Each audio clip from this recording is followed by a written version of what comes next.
we have in Jesus all our sins and griefs to bear.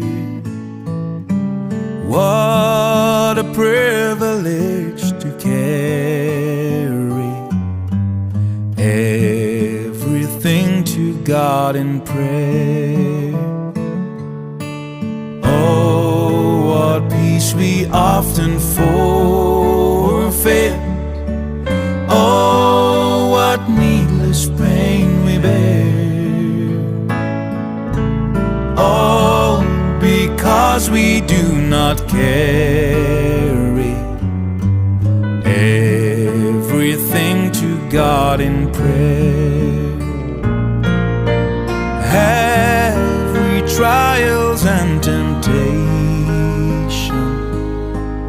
Is there trouble anywhere? We should never be discouraged. Take it to the Lord in prayer. Can we find a friend so fair?